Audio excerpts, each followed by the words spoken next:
গাইবান্ধা সদর উপজেলার বাদিয়াখালী ইউনিয়নের গোয়াইলবাড়ি গ্রামে অবস্থিত গোয়াইলবাড়ি সরকারি প্রাথমিক বিদ্যালয় ১৯২২ সালে ৩৪ শতক জমির ওপর প্রতিষ্ঠিত হয় এই বিদ্যালয়টি। বিদ্যালয়টি প্রতিষ্ঠার পর থেকে সুনামের সাথে পরিচালিত হয়ে আসছিল শিক্ষা কার্যক্রম। বিদ্যালয়টিতে শিশু শ্রেণী থেকে পঞ্চম শ্রেণী পর্যন্ত মোট ৬টি শ্রেণীর ১৪২ জন শিক্ষার্থী রয়েছে। বিদ্যালয়টির পুরাতন ৫টি শ্রেণীকক্ষ দীর্ঘদিন থেকে পরিত্যক্ত হয়ে আছে। সেই কক্ষগুলো নেই চালা, জানালা, দরজা, যার কারণে বিদ্যালয়ের শ্রেণীকক্ষ সংকটে ব্যাহত হচ্ছে শিক্ষার্থীদের পাঠদান কার্যক্রম। সরেজমিনে গিয়ে দেখা যায় বিদ্যালয়টি পুরাতন ৫টি শ্রেণীকক্ষের দরজা, জানলা, চালা ও পলেস্তারা খসে পড়ায় সেটিকে ঝুঁকিপূর্ণ হিসেবে চিহ্নিত করে ব্যবহার বন্ধ রাখা হয়েছে। ফলে বর্তমান শিক্ষা কার্যক্রম চলছে নতুন ভবনের ৪টি কক্ষ দিয়ে।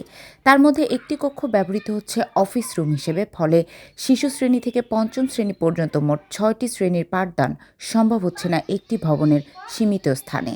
বিদ্যালয়টিতে ২০২৪ সাল থেকে ভারপ্রাপ্ত প্রধান শিক্ষিকা দিয়ে চলছে কার্যক্রম। ৫ জন শিক্ষকের পদ থাকলেও আছে ৪ জন, এখনও শূন্য পদ রয়েছে ১ জনের। গোয়ালবাড়ি সরকারি প্রাথমিক বিদ্যালয়ের ভারপ্রাপ্ত প্রধান শিক্ষিকা মোসাম্মদ শাহজাদি বেগম জানান, বিদ্যালয়ে বর্তমানে ১৪২ জন শিক্ষার্থী রয়েছে, অথচ শ্রেণীকক্ষ আছে মাত্র ৩টি। শিক্ষার্থীদের তুলনায় কক্ষ খুবই সীমিত, বাধ্য হয়ে আমরা গাদাগাদি করে ক্লাস নিচ্ছি। আমরা ইতিমধ্যে উপজেলা শিক্ষা অফিসে নতুন ভবনের চাহিদা দিয়ে দিয়েছি। দ্রুত ভবন বরাদ্দ পেলে শিক্ষার্থীদের পাঠদানে আর কোনো সমস্যা থাকবে না। অভিভাবকরা বলছেন, শ্রেণীকক্ষের অভাব একটি মৌলিক সমস্যা। শিক্ষা কার্যক্রমের মান উন্নয়নে পর্যাপ্ত অবকাঠামো নিশ্চিত করা জরুরি।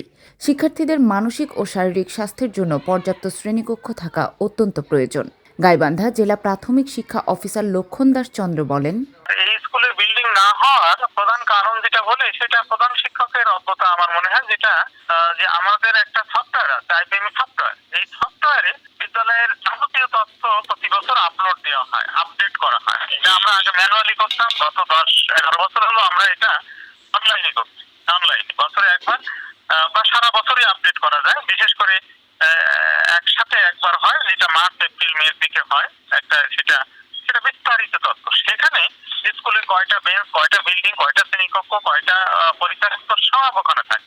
আমার ধারণা ওখানে আমরা এরকম আরো কিছু পেয়েছি। আমরা বারবার কর্মকর্তাদেরকে বলেছি যে যখন এই রিপোর্ট, এই তথ্যগুলো সে আপলোড করে, তখন পরিত্যক্ত রুমগুলো সে দেখাবে না, এবং যেগুলো ব্যবহার করা যাচ্ছে না, হয়তো পরিত্যক্ত হয়নি তাও ব্যবহার করা যাচ্ছে না, সেগুলো না দেখানোর জন্য সেইটা তখন ওই সফটওয়্যার থেকে সিলেক্ট করা হয়। শ্রেণীকক্ষ জায়গায় হয়তো ৬টা শ্রেণীকক্ষ দিয়ে দিয়েছে।